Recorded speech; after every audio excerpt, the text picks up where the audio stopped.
Forgot to put my microphone down. Kill that background music. Good morning. Oh, what a crazy morning it's been. This is probably cold. Mm-hmm. It's been sitting there a while. Oh my gosh. And this eye every morning. No matter what. Makeup, no makeup. You know, my whole life I think I've had that eye is watering. Did I tell you the story? Where I got pulled over. I was working in television in Atlanta. I was on my way to the Weather Channel. And I got pulled over for speeding. Because I was speeding. And yeah. The eye was watering like crazy. And so the cop pulled me over and he looked and he said, Don't cry. It's okay. I was just going to give you a warning. I'm like, okay, thank you. But it wasn't crying. It was just a silly eye waters my whole life. So when this eye waters, I have to worry about allergies or something like that. But my one eye just waters all the time. It's crazy. So echo. You know why? I bet you. Okay, that should take care of it. So tell me if that worked. I forgot. I was testing another microphone. Let me see. Camera 1's off. 2, 3, and 4 off. So yeah, that should do it. Hopefully. So anyway, also, what I finished my commentary. Good morning. I finished my commentary on cuties, and now I am like on fire because I want to interview a friend of mine who is a specialist in relationships and sex. And I know it sounds really strange, but she's amazing. There's actually a specialty on that type of relationships and whatnot. So I wanted to talk to her about that. Then I have another friend of mine that's an early childhood education expert and want to talk about that. But all in all, please don't watch the movie, number one, because just from a movie standpoint, it's bad. It's just bad. You never understand why this girl is doing this. Like, why? Where's the motivation? Where is her? I mean, anyway. So now I'm on fire because there's so many other issues that watching it brought up for me. And I thought, oh, that's a situation that nobody's talking about that is clearly on display in this movie. So anyway, it took me 4 sittings, I think, to slog my way through that. It was just so bad. Okay, good. I'm glad it took care of the echo. But yeah, it was just bad on so many different levels. So don't watch. I've got a request today or earlier this week from a major organization to come and speak. So that's happening. I spoke last week at 2 different virtual summits. I do want to do my own. You know, I want to do my own like online free conference for women. So when I do that, because it's not if, it's going to be when, who do you want? What topics do you want to learn about? What topics do you want to hear? And then I can take it from there because I can find me some peeps. Alrighty. How am I on time? Oh, it's almost time. Let me get this back up. Okay, good. I got a minute. And grab my notes. Because like I said, seriously, I poured this. Look, there's nothing gone. Please tell me you get the little ring because it looks gross on camera. But doesn't everybody have that? Doesn't everybody have that on their coffee cup? Because I know it looks nasty. So I'm really excited about today's topic because in Christian circles, what is that? In Christian circles, people always say, oh, I don't care what other people think about me. You know what? We do. And I'm going to cover that today. And people who say, no, I just don't care. I just don't care. But we do care. And I'm going to cover that too. So I'm really excited about that. And then how to deal with people who are backstabbers. Because, yeah, you get a ring too, Kathy? Good. Because it looks kind of bad on camera, but it's just one of those things. You know what? I think I know what that is on my face. I don't have a mirror here. I used to keep a mirror here at my desk. Anyway, so I'm going to fade to black, do what I always do, and come back and talk about, do we care what other people think about us? I think you're going to learn something. I think you're going to be surprised. And as with always, if you think this is a great topic, and I know you're going to love this when we're done, you're going to go, oh yeah, I know who needs to listen to this. So make sure that you share it and make comments. Good morning, Ruth. Make comments as we're going along, because as the more comments you make, you know how it is. It pushes it up in the algorithm and more people see it. So, all right, fade into black, hit and record, and then we'll be right back.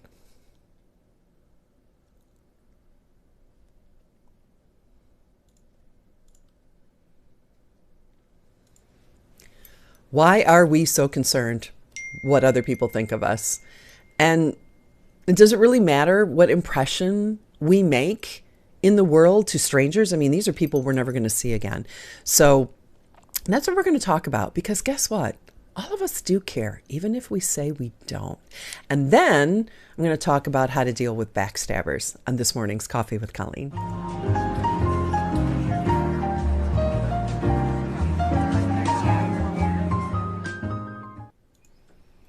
Good morning and welcome to Coffee with Colleen. If this is your first time watching, my name is Colleen. I'm a former on-camera meteorologist for the Weather Channel, turned image consultant, coach, and mentor. Pretty much a personal brand strategist, but in 30 days or less, I can teach women how to conform everything in their closet to be something that's going to make them look and feel amazing. Today, we are going to talk about impressions and personal branding in a sense, but this is part of a personal branding series that I'm doing for my clients. And when I put together this information, so many people were blown away by it, I thought I would share it with you. And I'm going to give you a small snippet of it, because actually this is about a 1-hour talk. So I'm going to try to keep it really condensed. You know how hard that is for me. And if you're new, also across the bottom of the screen, you will see that these are our cappuccino members. And what is a cappuccino member? Well, they're a member of our cafe club. And as a member of the cafe club, they get all the ebooks and notes from the shows and videos and audios and anything that I do. So it's all organized in one neat place that you can just go access it. And then if you're a certain level, if you're cappuccino, which is the people at the bottom of the screen, they get free gifts mailed to them. And they're always recognized in all of my programs. All right, so let's talk about making right impressions. So what does that mean? Making a right impression is critical to having relationships in our life. You're not going to win over many friends or coworkers if people don't like you. People aren't going to want to work with you. They don't want to sit next to you at church. They don't want to talk to you after church. They don't want to be on the same team with you at work. And nobody certainly is going to be inviting you out to any social functions. And being undesired is kind of awkward socially when people avoid you for whatever reason when you're in the store. But often people will say, we should just act natural, just be ourselves. We shouldn't be concerned about what other people think. We should just be ourselves and not be concerned. But just think about it for a minute.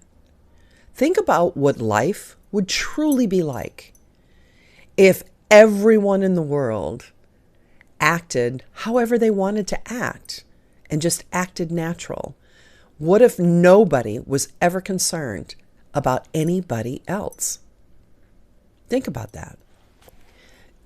Think about appropriateness and boundaries.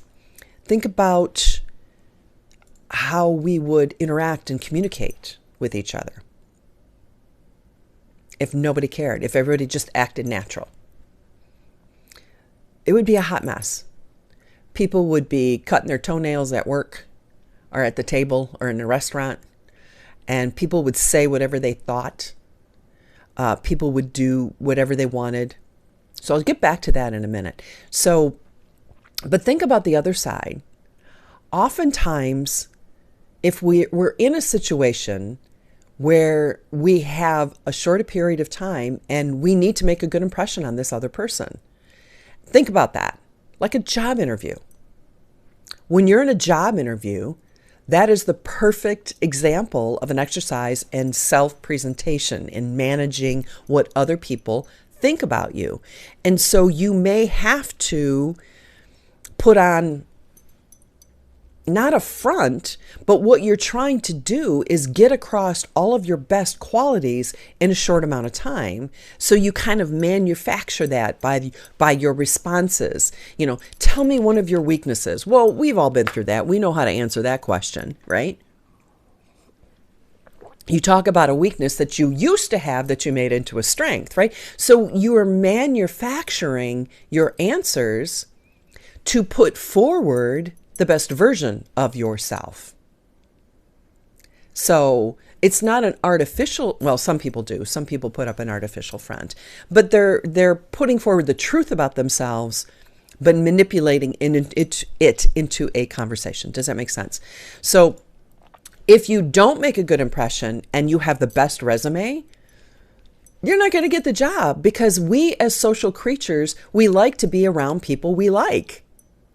So if I have this resume that's really, really good and this resume that's good, but this person was clipping their toenails during the, or whatever, during the interview, and this person I enjoyed being with, if I'm going to have to spend 40 hours, 60 hours, 80 hours a week with somebody, I'm going to pick the person that I liked. So yeah, we do, in certain situations, put forward our best selves to get across an impression. So yeah, we do care what other people think. So let's talk about decorum, politeness, concern for other people, society, that type of thing. So again, going back to, what if you saw somebody that never brushed their teeth? I was in a situation a few years ago where I went back to school and got another degree. And the young man who was sitting next to me, I don't think he brushed his teeth for like a month. And it was extremely difficult to sit next to him. So do we brush our teeth for not having halitosis? Do we brush our teeth to make sure our teeth don't fall out? Because there are grooming standards that we do. But think back, why do we do them? Oftentimes, these are things we do because of habit, because we were trained to do them when we were children. We were taught to brush our teeth. My daughter has her son who right from the beginning, he was just a wee little thing, and she would take that toothbrush and brush his gums before he even had teeth. The teeth were just budding out, so that he got into the habit of good oral care. And he fuzzes about it at night because he wants to do it now. He's almost 2, right? So he has to brush his own teeth. So a lot of these grooming standards we learned when we were little. Get up, brush your teeth, change your clothes, comb your hair. Those are all grooming standards that we learned. But think about it. When you're out in public and you see somebody who isn't groomed, whose teeth are grody, whose hair is a hot mess, whose clothing is wrinkled, we form impressions of people immediately. We have a gut response. We have this reaction. So if we have a reaction about other people, do you think they have a reaction about us? Do you think they look at us and have reactions based on what we're wearing? How our hair is done? What kind of glasses we wear? Whether or not we have glasses on? People all the time are making assessments, and I've talked about this before, and I'm sure you have it by now, and if you don't, I'll give you the link. The 7 judgments people make about you in less than 7 seconds. And there's actually 11, and it's actually in less than 2 seconds. And the most important of which is trustworthiness, and that is determined in 0.2 of a second. Do people trust you? And they will determine that in a millisecond based on what they see. And it's a gut reaction. So anyway, let's get back to your tailoring your self-presentation, your personal brand. So let's think about, when we say we really don't care what people think about us. In a certain extent, that's true, because there's a balance. So when you have low concern about what people think about you, you can pretty much tell by looking at people, right? But if you have a high concern about what people think about you, you have social anxiety. So as with all things, virtue lies in the middle. We don't want to be so unconcerned with what other people think that we're offensive, but we don't want to be overly concerned and base too many decisions on what other people think of us. So there is a balance. Should we always be, now think about that, should we always be completely honest and open about our deepest and darkest secrets and our greatest shortcomings and our personal problems? This goes back to social convention. When you say to someone else, hey, how you doing? They respond, fine, or great, thanks, how are you? It's how we break the ice. It's just a social convention. Now, people with Asperger's are so literal that they have to learn that that's a social convention. Hey, how you doing? Oh, well, guess what happened to me today? And they go into great detail. We don't want to be around that. That's not, unless it's a close friend of ours, we don't want people dumping all of their personal baggage out onto the floor at an event or whatever. So we want to tailor our conversations, our presentation, how we present ourselves to others in a healthy way, in an adaptive way. So in many situations, when people present their attitudes, their characteristics, their emotions in a completely open, honest, truthful way, it's actually a sign of a psychological disorder. When people are so unaware and unconcerned about their impression or about how their being impacts other people, that's a sign of a psychological disorder. So they're thinking, and if they're, well, I'm just being authentic. Well, I'm just telling you the truth, and I'm not saying everybody that does that has a psychological problem, right? I'm just saying that it can be a sign of a deep psychological disorder. So don't judge people if they do it because they may have a problem. But then again, you still don't want to be around them, right? So anyway, we wouldn't want to live in a world where people are never concerned about what other people think about them. So every normal, well-adjusted person, no matter what you say, no matter what I say, oh, I don't care what people think. I do. I'm wearing makeup. I did my hair. I got earrings on. I love my earrings. So sometimes we think about what we're doing in our presentation. Like this morning, I made sure I knew I was coming on camera. I knew I was going to be talking to y'all. I made sure that my teeth were brushed. I had my lipsticks on. I don't have any lipstick on my teeth. I did my hair and makeup. But sometimes we don't think. So oftentimes when you say personal brand, you're developing a personal brand, it conjures up these ideas of deception. And people that are chameleons or whatever that change as they're going around, that's a problem too. Again, virtue lies in the middle. But we all try to put forward our best self. We all try to appear a little smarter than we are, a little more virtuous than we are, a little more responsible than we are. They've done a study. They interviewed all these professors at various universities across the country. And they asked them if they were a better professor than the other professors. And 90% of them said, yes, they were a better professor than the other professors. Well, all the professors can't be, 90% of the professors can't be better than everybody else, right? There's got to be a 1, 2, 3, 4, 5. There can't be everybody that's the best. So we sometimes think less of ourselves, or we sometimes think better of ourselves. So again, that virtue lies in the middle. Do we look at ourselves exactly how we are? So oftentimes we impression manage ourselves to put forward what we feel is an accurate and honest interpretation of who we are, whether that's too much or too little. Either we think we're better than we are, or we think we're worse than we are. So why do we want to why do we want to do that type of thing? Sometimes, again, like in a job situation, we have to manage that in the short term because what we need to convey to the other person may not be obvious right away. And sometimes people will do that in a manipulative sort of way because they want other people to know certain things about you. Never been around somebody like that? You feel like they're like oversharing because they want you to know, oh, I just have so many friends, or I have this, or, you know, I've done this and I've done that, and that type of thing. It's like, why are you sharing all this? Sometimes it's really obvious that maybe somebody's really insecure and they feel that they have to bolster themselves up, you know? Excuse me. I've got something stuck in my throat. But you can see this strategy also with feelings.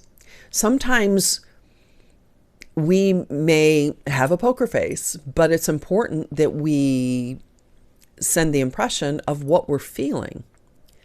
So in order to get that point across, we may make a face or do something or say something to make sure the other person understands really how we're feeling.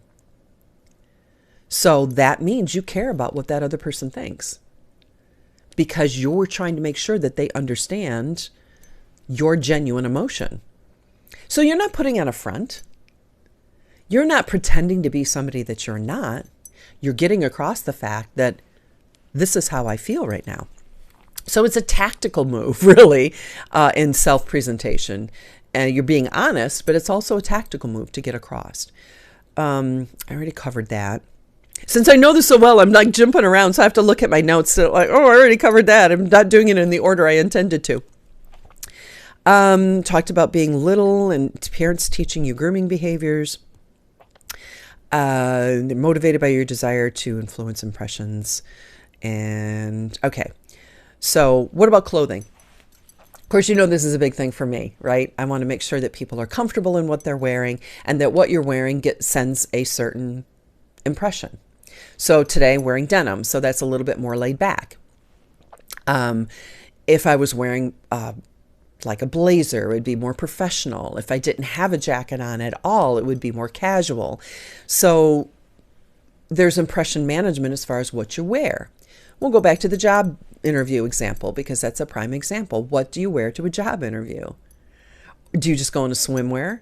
Do you just go in swim trunks and a pair of sandals and a tank top? Hey, this is just me. Okay, if that's how you feel. But is that appropriate for the job situation? And as I always say, you dress for the job you want, not the job you have. So yeah, we do, when we do dress in a certain way, we do care what other people think. See, isn't it starting to make a little bit more sense now? Because we say we don't care what other people think, but there are all these things that we do unconsciously that says when you observe your own behavior, we do care. And you know what? It's normal. It's good because it's socially appropriate to care what other people think, right? If nobody cared, again, just think what the world would be like. So maybe you know people that are too concerned for their own good about what other people think about them. And then you know people who aren't concerned enough, that would be a little better off if they were a little bit more concerned about the impression they made, right? So people differ, and it boils down to temperament, personality differences, and that type of thing. And it's called public self-consciousness in the psychological world. But the more you think about what other people think of you, you have a high self-impression, and the less you think about it, you have a low. So again, that virtue lies in the middle, because people with really high social consciousness, their public self-consciousness, if it's super, super high, they'll never leave the house without makeup on. For example, thinking of a woman. They'll never do anything because they're always concerned, even if it's a stranger, they have to put forward their best.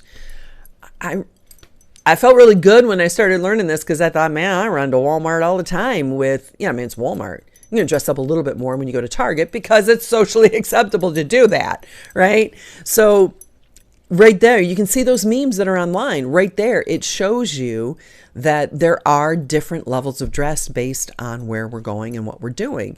But I may dress a little nicer and I'll probably, actually I do. If I'm going to go to Target, I think I do put on makeup, but I won't go full on with like lashes and all that kind of stuff. I'll just dress up a little bit more because it's being aware of that kind of stuff. But people on the other side, and you've probably seen these people at the store as well, that show up in their pajamas.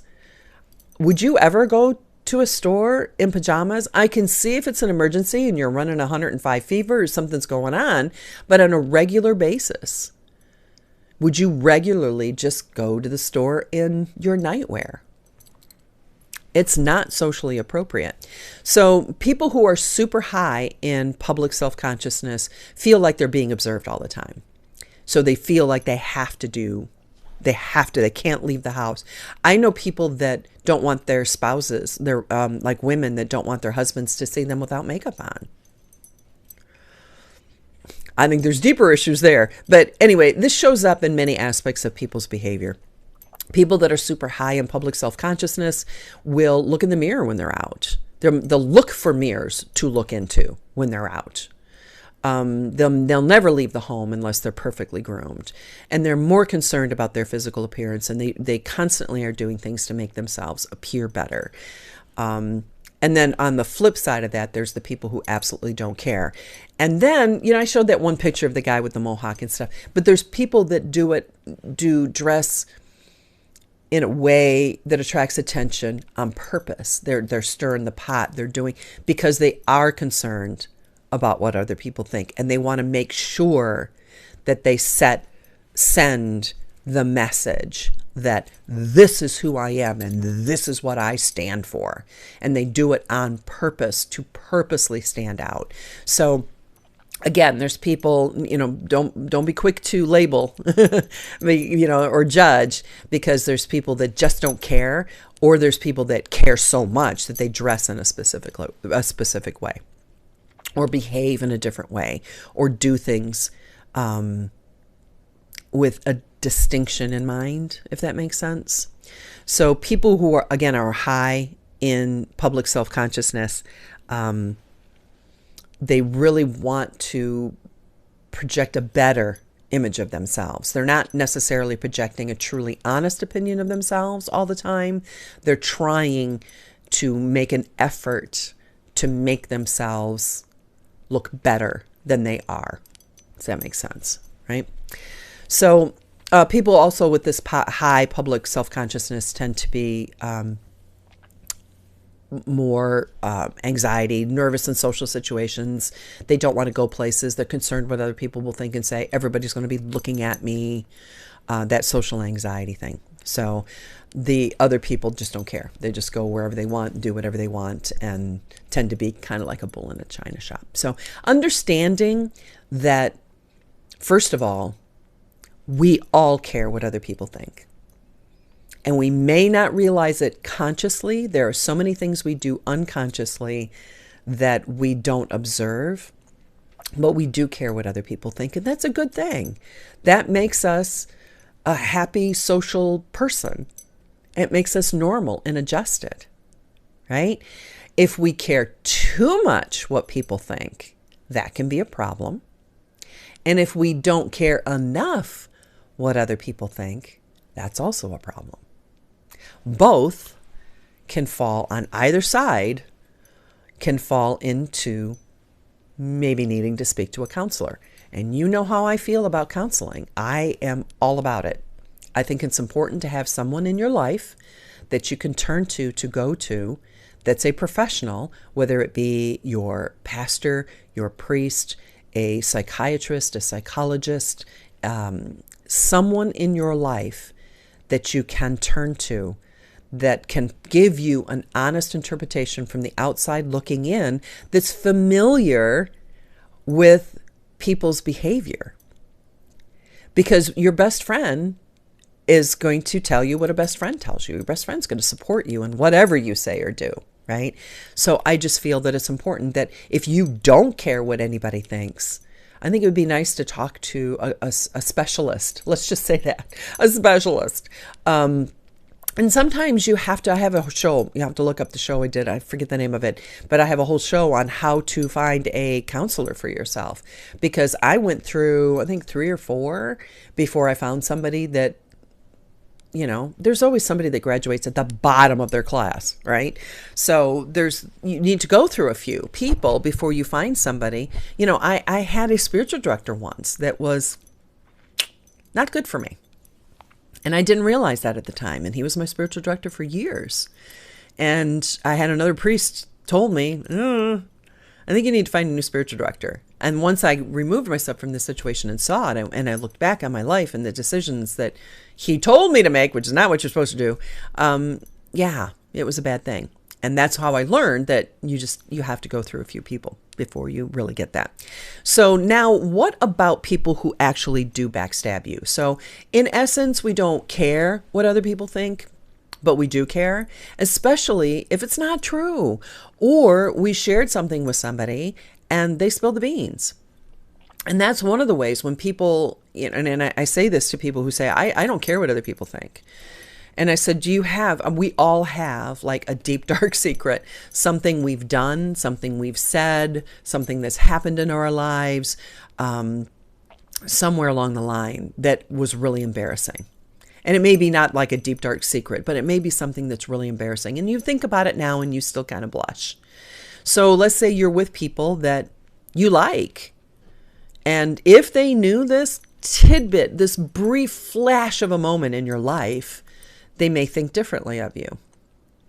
And you're in conversation and somehow it comes up.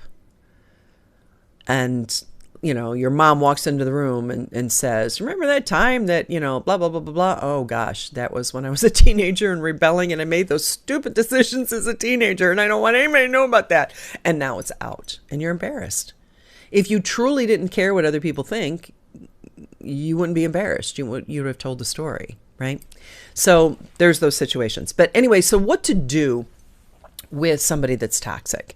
And of course, you know, there is the toxic people there. The link that is there in the show notes of how to identify the toxic people in your life. So make sure that you get a copy of that if you don't have it already. But what to do with the backstabber, who is one of the top 10 toxic people? First of all, it's called preventative medicine. Don't give away trust too soon. Guilty, guilty, guilty. I give away trust too soon, often. And it's something I battle with. I trust people before they have earned my trust. So don't give private information to people until after they've earned your trust. Number 2 with preventative is don't participate in gossip yourself. Because I guarantee you, if somebody is gossiping about somebody else, and you're in a circle of people or you're one-on-one with this person, and they say, oh my gosh, did you know such and such about somebody, or did you hear? If somebody is talking about somebody else to you, guess who they're talking about when you're not around? That's right. They're talking about you. So don't participate in gossip. And sometimes the person they're gossiping about to you is the person they're going to go back to and say, well, you know, I was telling Colleen about your, you know, I mentioned to Colleen that something about you and she said that you blah, blah, blah, blah, blah. So now, I mean, backstabbers and gossips, they like to stir the pot, right? So if they're not gossiping about somebody else, they're gossiping about you. So don't participate in gossip. You walk away. Say, oh, you know, they're a friend of mine. Please don't talk about them. You know, stop it in its tracks. Gossips and backstabbers want to gain something, and it's normally power. They want to gain power over other people by knowing these secrets and manipulating what other people think about you. So that's what they're after. So don't underestimate them, first of all. And it's something to think about. This is kind of in the recovery stage. But if somebody is gossiping about you and stabbing you in the back, that means you're in front. And they feel like they're behind you. And they feel like they have to stab you in the back to get ahead of you. So ultimately, it's about insecurity. It's about power. It's about control. If you are at work and you're being sabotaged or backstabbed at work, start documenting it. keep specific documentation and keep a record before you go to the higher ups and do something about it. And there may be times where you want to confront the person in the work environment first before you take it to upper management, or, that's my preferred way of handling things, but sometimes that's not the best way. It depends on your situation. So the most important thing to do, first of all, is document it if you're at work. All right. So now what are you going to do?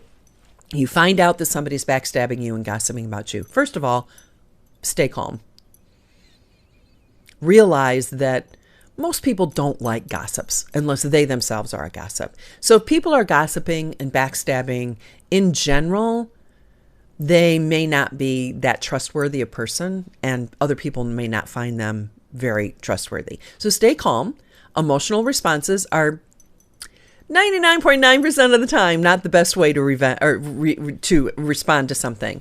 Revenge and retaliation are never a good option. It's not wise. First of all, you don't know what that backstabber is capable of. Truly capable of. And they are only powerful when your back is turned. That's where they get their power. If they had any sense of self-respect, they would confront you directly. And if you've ever confronted a gossip, as I have numerous times, they wilt in front of you. They're embarrassed that they got caught. They're even more embarrassed because they feel this sense of power that you would never have the audacity to come and speak to them about it. So that when you do confront them about it in a classy, calm way, it blows their mind and they tend to crumple. Not always. They tend to crumple. All right. So if you gotten to the point where you feel that you need to confront them, you need to be calm and classy about it. I think there's a misunderstanding about such and such. I've been told by other people that you have said these things. I just find it hard to believe.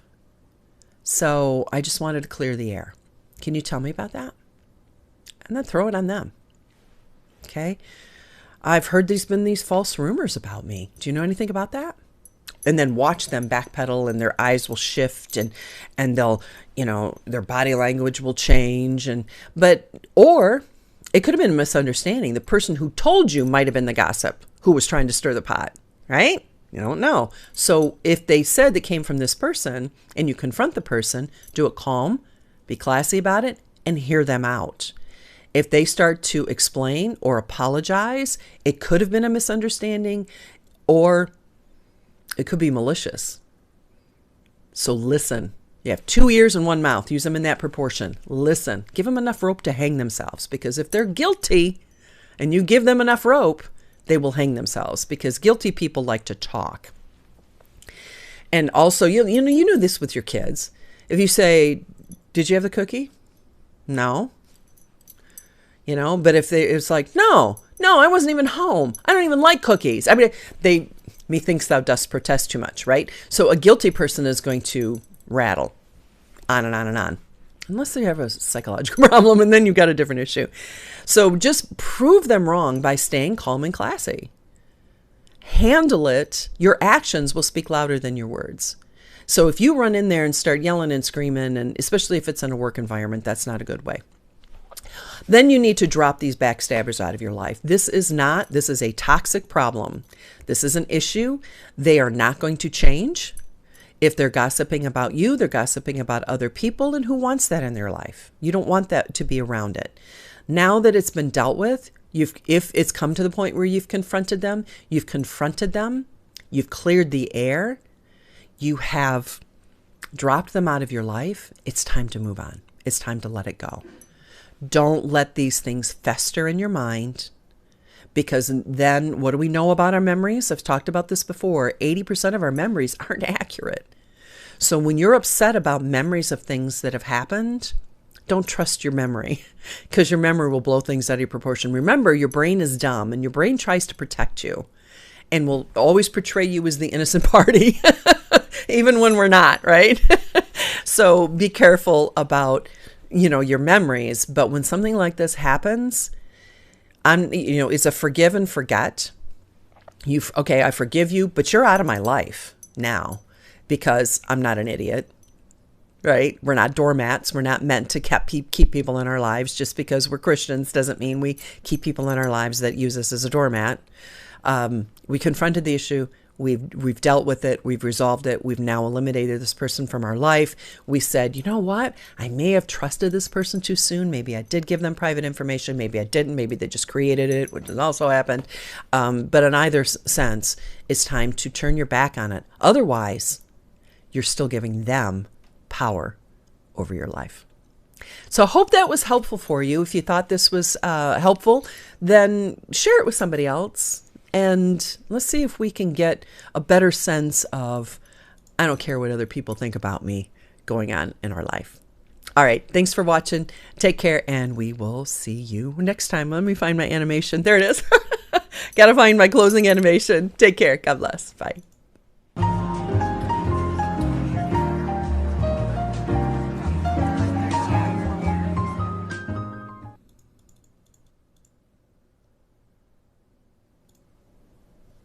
All right.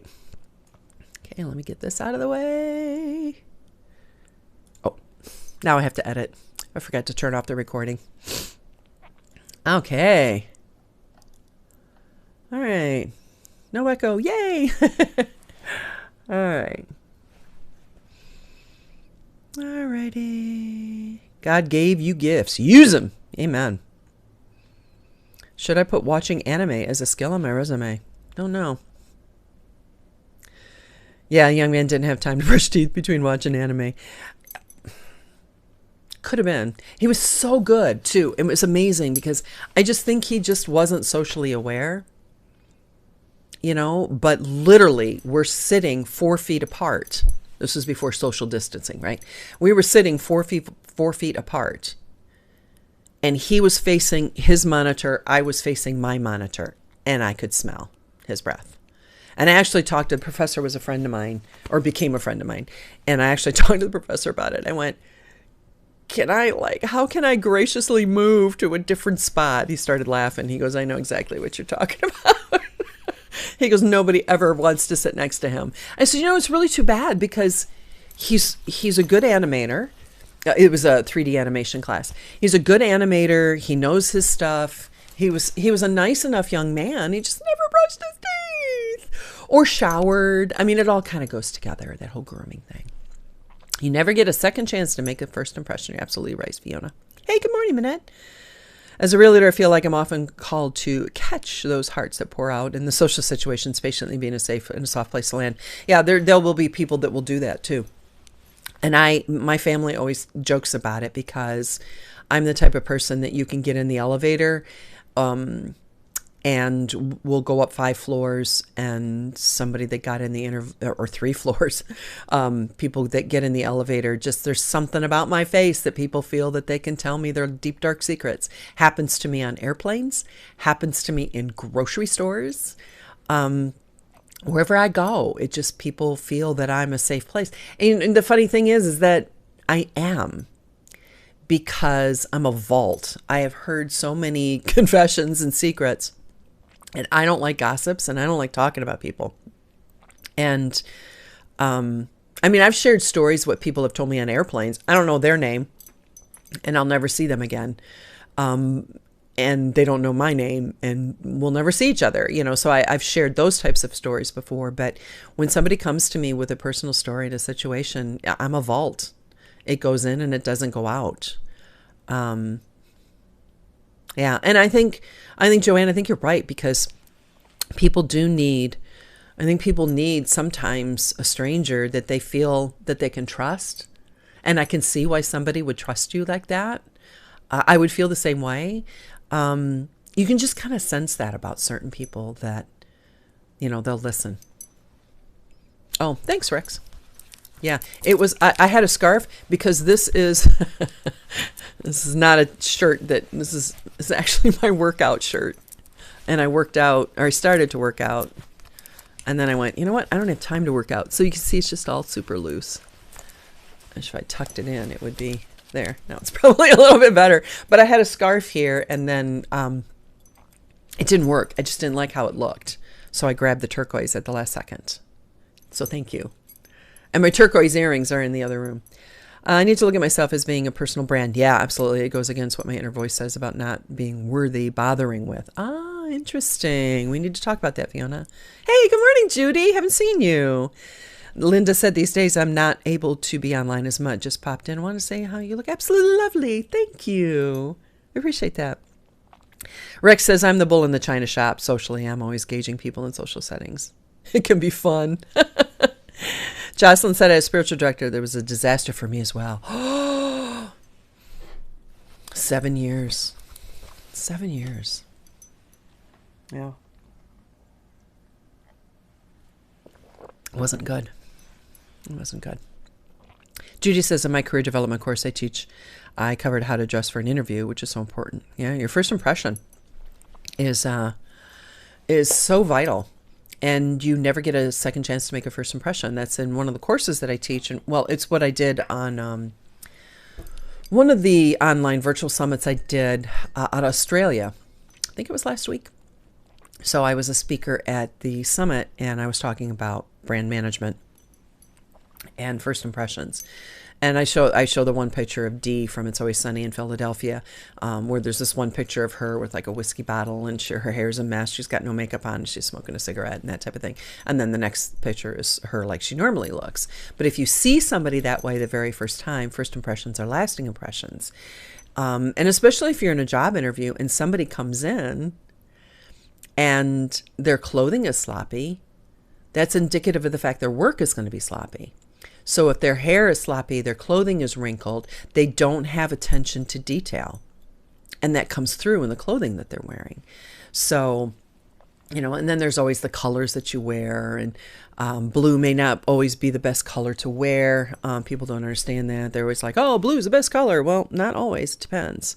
There are situations that you should wear different colors. It depends on what you're interviewing for. It depends on the type of the company.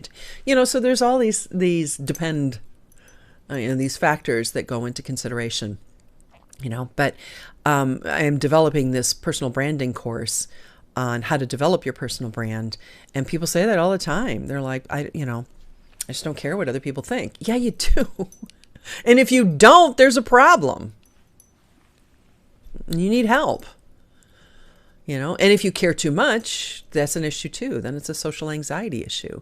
And that's why I teach when I used to run the youth group at our church. I teach it to my clients now, my professional business clients, on how to network, how to know who to speak with, how to engage, how to read other people's body language so that you know where to stand, what person to talk to, what person to avoid based on their body language and that type of thing. So we all have, unless we're super sanguine, we all have a sense of fitting in, is how do we fit into this certain situation? So yeah, we all do. We all do. And again, if we care too much, that's a problem. And if we don't care at all, that's a problem too. So yeah. And that's why there are toxic people, oops. Just noticed something. I started the show earlier and my microphone was like way up here. Like, oops, forgot about that. But then I looked down at it and I thought, oh, please tell me this whole time I've been on the right mic. And I was. So anyway, but we got a lot going on too. I don't know how many people are still here. I'm not even looking at numbers anymore. We've got the Style Academy coming out. We think it's either going to be the week before Halloween or the first week in November. So I'm meeting again with the marketing gal today. We did my vacation a couple of weeks ago, which threw the plan off. It was going to be the third week in October for sure. But then I took a very much needed vacation. I so needed to get away. And then I came back and caught up. Because normally when I go on vacation, I still answer my emails. I still do all that kind of stuff. I didn't. I totally dropped it and walked away. I said, I have got before I break. Because I was very close to a breaking point before I break. And the opportunity for this vacation came up and I took a holiday. I needed it. Hey, Amy. Oh, thanks, Joanne. Glad it was useful information. Just hanging out a bit before the boys get up to go to, for school. Yeah. Well, you're a couple hours. No. 1 hour behind or 2 hours behind? I'm 8:44 right now. You're 7:44 or 6:40? You're 7:44, right? I do, and I don't do it enough. And I have a social media manager now who's actually branched out from social media managing because he's amazing. And he's been giving me some very, very good information. And you'll notice that the quality of, he still didn't have the picking the pictures part out right. In fact, if you saw that picture that he posted on one of the things, I mean, I approve the text. So he goes through and writes a lot of my social media. He's still learning my voice a little bit. But he'll write all my social media, and then I'll go in and I'll approve it. And then he'll go into our software and go pick out the stock photos and that type of thing. So I saw this picture a couple of days ago. I went, whoa, no, no, no, no, no. It was this black woman. And he said, oh, I thought, I know how you like to make sure that, everyone is represented and that, you're about empowering women. And I just thought it was a great picture. Well, she was like jumping in the air, punching her fist in the air. And she was wearing a skirt. So he picked out somebody in a skirt. But when she jumped up in the air, it was like where the angle the camera was. It was like you could see up her skirt and it was her leg and her. I'm like, so I think it was only up for an hour, but it had 184 views, something like that. I was like, oh, talk about, impression management. It was like, ooh. So I quick went and took it down and then found a different picture and reposted it. But it was also about, the post was about, do you pick the right styles to present yourself in a proper way? So the picture really didn't fit the context of the words either, but the picture was like, Anyway, so he's branching out into different areas and within my business. And just amazing, smart, brilliant, great advice. And he was the one like, I can tell you're on the verge. You need to take a vacay. So 7:44. Yeah, I thought you were an hour behind. You have a very stressful job, even though it's my blue flame. Yeah, I do love it, but my problem is being a perfectionist, being a choleric. I expect more from myself than other people do. However, what sends me into fits is when I make a tiny mistake and somebody catches it and like emails me. I can't believe there's a glaring. That one made me laugh. Somebody said it was a glaring error. I'm like, it was an error, but I don't know about glaring, so it was an error. And I don't mind in general, like I don't mind when people find things that aren't working. If like Joanne found something, well, about 5 or 6 people did, but Joanne is, everybody else went to Andrew and then Andrew had to come to me. But anyway, so Joanne came to me with an issue that she was having with a login. I mean, it was a simple issue. It was a simple fix. And it was something that fell through the cracks. We forgot that we had set up this login for, a situation for you to log into all your memberships. We set it up a certain way because we were changing a lot of things around, and then we forgot to switch it back. And that was months ago. And Joanne reached out and was like, oh, thank you. Oh my gosh. And then I went to Andrew and he goes, yeah, like 5 people. I went, oh, jeez, okay. And he said, yeah, I've got a bunch of customer service requests at the help desk. So I just didn't know what you wanted me to do about it because we haven't discussed it in months. I'm like, yeah, I just kind of popped up with this new program. But anyway, in general, I try to put out a quality product. But do you know who Tony Horton is? Tony Horton used to be P90X. He was big on Beachbody. He had like 5 or 6. Well, he's 5 or 6 different workout programs on Beachbody. And P90X was one of my favorites, still is one of my favorites. And he's coming out with his own now. So he's doing something outside of Beachbody and coming up with, he's got this Power Nation. So I'm in his beta program and it started a month ago. And I don't know, it was like $500 or something. I don't know what it was. But anyway, oh my gosh. He started his beta program way too soon. He has nothing. I mean, nothing. So he's collected all this money from people. I would be having a heart attack. I would absolutely be having a heart attack. So he almost ran it as a Kickstarter. because he's collecting all this money from people and he's got nothing ready. I think what they were doing is shooting the videos of the workouts, because there's 7 workouts. So you've got the 6 days of working out, and then the 7th workout is the core, an ab workout. So I think they were so busy doing that, they had nothing else prepared. So there are no worksheets. There were no recordings. There was no, the login didn't work. And then you got in there, and once you got the login to work, you got in, it was empty. There was nothing in there. And people were like, so there's a Facebook group for the beta people, and the people are like, where's all the stuff? Oh, we haven't created it yet. Well, they didn't say that when they said they were doing this beta program. You get this, and this. So we all think we're getting into the beta program, that it's ready for us to test. So we get in there, there's nothing. So people in the beta group are coming up with the worksheets. And then they were like, where's the FAQ? You know, because all of us have the same questions. You should do an FAQ. It took them 3 weeks to put together an FAQ sheet. I'm like, man. So I said to a friend of mine who's also in it, I said, I feel really good. Because Tony's like multimillionaire, right? And it's just little old me. He's got this huge team. I've got a small team. He's got this huge team, and they're just not like, and, you know, think about it though too. Microsoft, they launch, you know, iPhones come out, there's problems. There's always something going on. Yeah. So it's been pretty funny. It's been pretty funny. All right. Well, you know what? I didn't even go to any of the websites, so I don't know how many people are where and what's going on. So I don't think there's that many people left. Is anybody still here? Am I just talking to myself? Because I edit all this part out anyway. Oh no, we still have people here. There's about a dozen of you.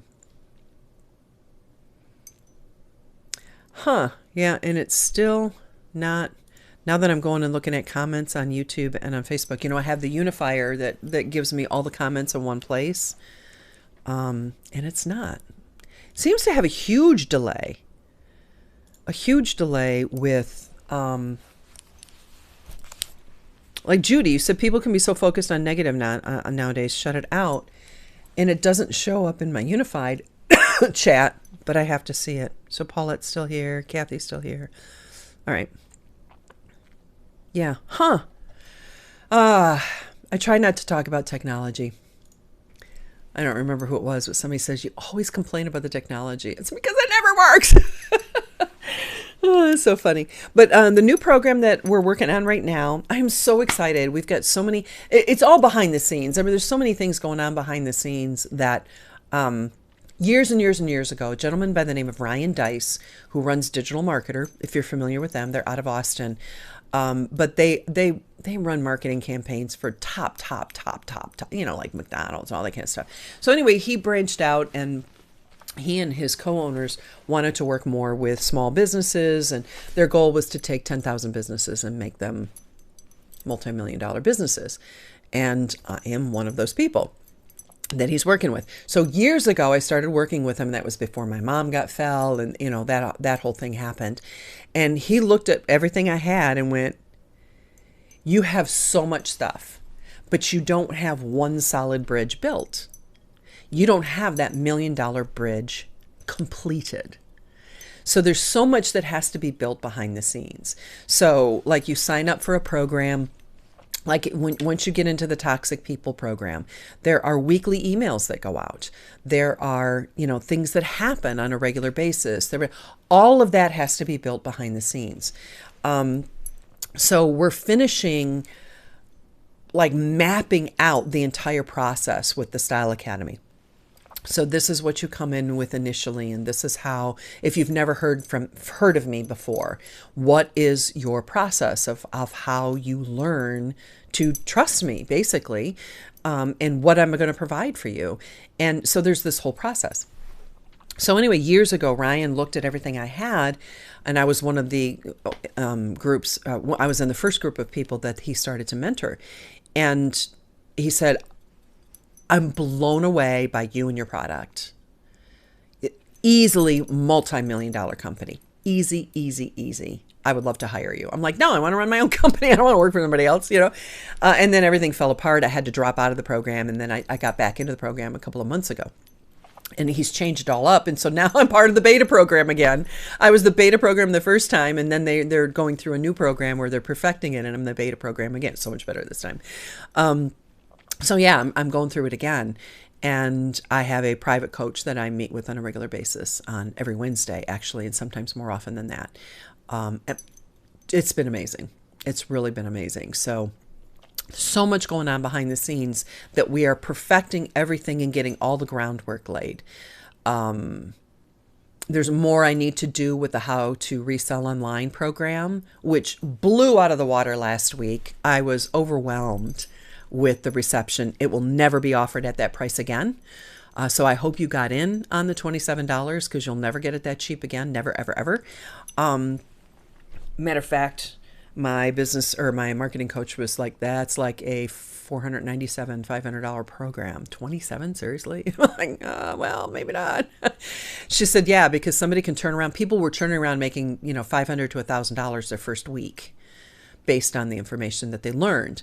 And then it goes into pricing and how you price them. Blah, blah, blah. It's kind of interesting to me, but boring nonetheless. But anyway, so now we have these different paths for different types of clients that I work with. So I have people in general that just want to look good. I have business professionals. I have politicians. I have Hollywood type people that are in the public eye, whether they're actors, actresses, or musicians. So there's different types of people. So each person has kind of a different path that they need to follow. So we're behind the scenes building all these paths that lead to this one bridge, and then we're finishing the bridge. So I've got the bridge done on one side and I've got the bridge done on the other side, and now we're just kind of bridging the gap, as it were. And so once that entire bridge is done, quote unquote, then everything will be turnkey. And it's what I have been, I'm not crying again, that's just eye watering. It's what I have always wanted, and it's what I've been working on for years. But between my health, my dad's cancer, my mom's cancer, my mom going into, that whole thing, and then my mom passing away a few months ago, it's been 5 months now. It's just been a long time coming. So now I'm an empty nester. And my youngest is 21. Both my parents have passed, and it's time. And it's like all of a sudden the clouds parted, the sun shone, angels sang from heaven. Oh, it just all has been coming up together the past couple of months. I'm just so unbelievably grateful. And I can't wait to share it all with you, because once the bridge is done, there's this products that I'm working on now for the professional women. And then, we're fixing up the stay-at-home mom stuff. And it's exciting. But instead of throwing it out there and then moving on to something else, I'm like holding back, creating everything, building everything properly, getting the foundations laid properly. And then when we launch, it's just like, boom, it'll all be there. And then my stress level will go, psh, because I'm always worried about taking care of my people. Because they're my friends. They say, well, take care of your customers. Not my customers are my friends. And I feel that bond with you. And I don't want to let my friends down. It's just, so anyway, so everything's coming up spades. I think that's it. Roses anyway. Kim said a lady I know would tell me about her neighbor, supposedly a friend, up the road, and things she did. Made me wonder how much she was talking about me to her neighbor. That's just the thing, Kim, is that, if they're talking about other people, they be talking about you. Oh, yeah. I would not go out in pajamas, says Paulette. Yeah.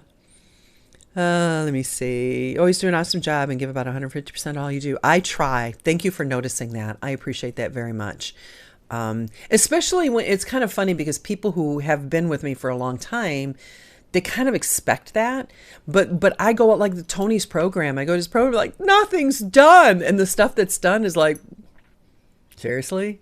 One of my most important things audio. When you sound good, you look better. Excuse me. So all these exercise and workout programs he didn't have in the microphones. It was shot on an iPhone, which is fine.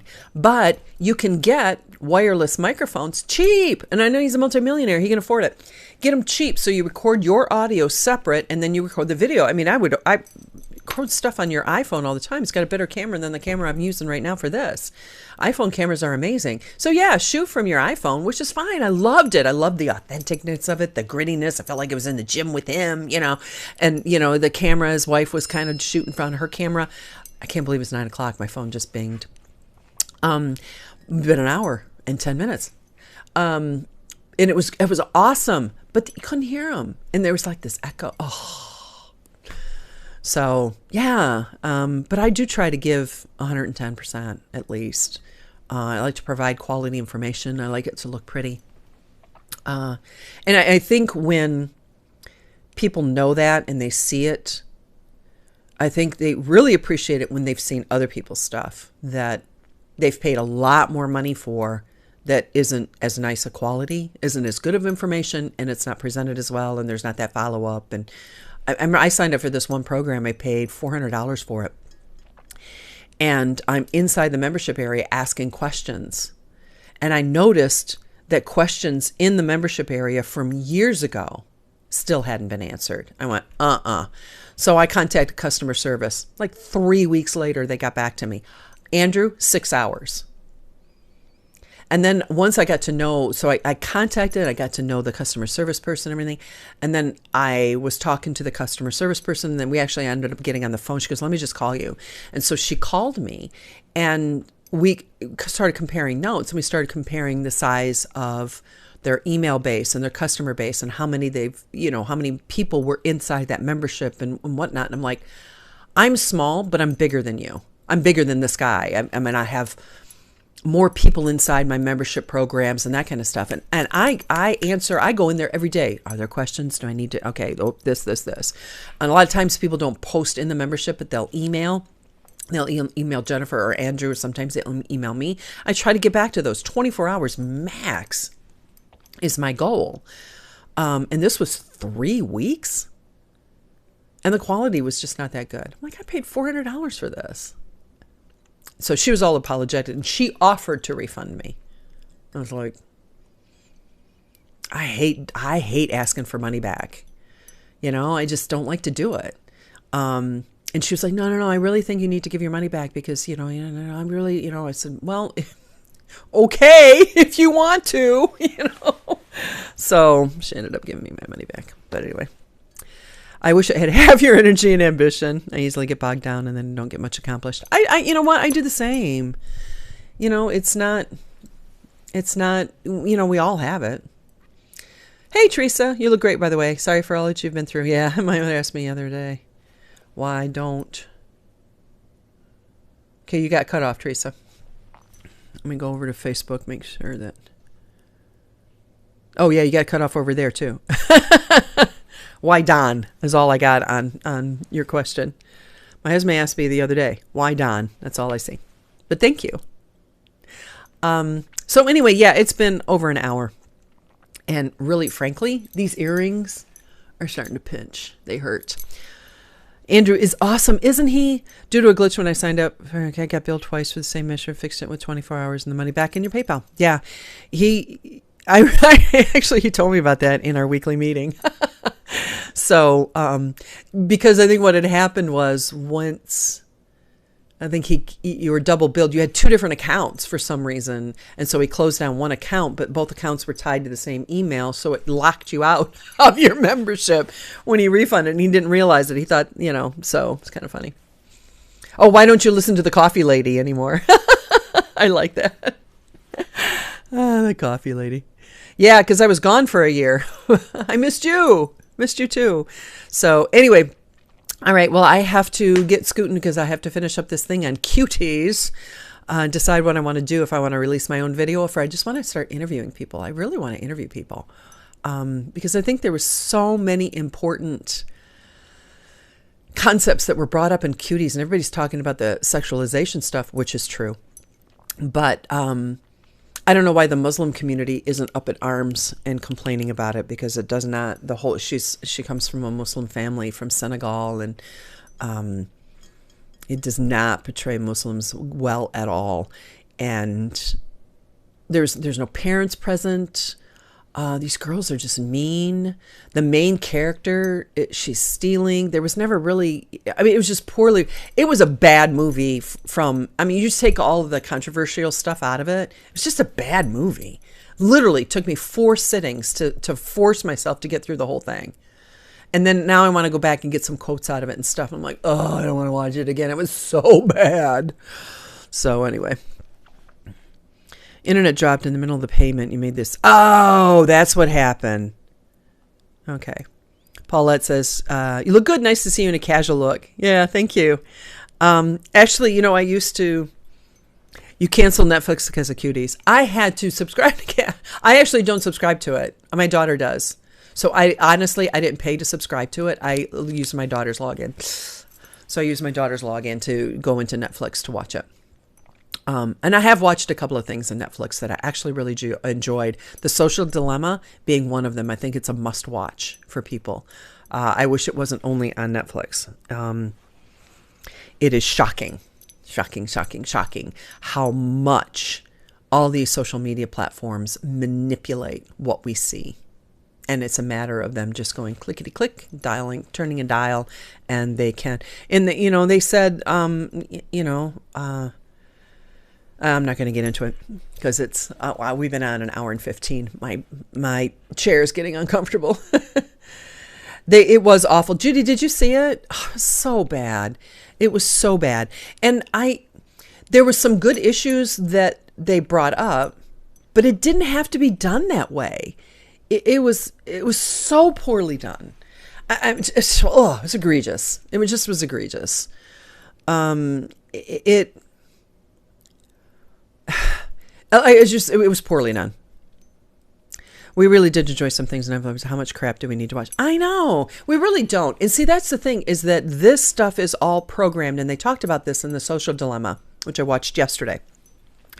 I have downtime in the middle of the afternoon when my brain doesn't work, so that's when I do my Spanish lesson. And there's my social media guy. And which people used to laugh at me is like, when my brain's not working is when I study Spanish. But anyway, the Social Dilemma talks about how all of your information depends on the things you like and what you watch. And for example, if like you're watching Facebook and it will roll to what's next suggested for you, same thing on YouTube. You see what they want you to see based on things that you've liked. And they'll be honest with you. It's like, we'll show you more of the things that you like. So what happens is you have a false sense of the world because the only things that you're seeing tend to be things that people that think like you. So you think everything's right and wonderful and awesome in the world, but really, in fact, you're not seeing these other things. So, yeah, I am on social media for business, really. But more and more, I'm pulling back and pulling people into my world and my website and my membership area. And that's why I like my Classic Confidants, is that that's my world and I control everything there. So it's, anybody else seen it? The Social Dilemma? Awesome. Just awesome. Numbum. Yeah. You've been cleaning the kitchen. I have a Veridesk, so it raises. I should do it. Topic's important, but it sounds like it could have been done without explaining the girls. Absolutely, Amy. That's exactly my point. But there's so many other issues that come up in here. And see, the woman who did it said she was trying to get away from, she portrayed Ami as this girl who was controlled by her mother and raised in this strict religious upbringing. Her mother was barely even there. I'm like, where was her mother this entire time? And Auntie, who was there occasionally, was like the grandmother type figure, who was super strict. And when and then she was stealing constantly, and there was nobody in this movie. You know how you watch something and even the bad characters, you can see their good points. There was very little empathy for any of these characters. You really didn't like them. I felt sorry for the girls, because I knew deep down they probably were missing parental influence or positive influence in their life. But it was just so poorly done.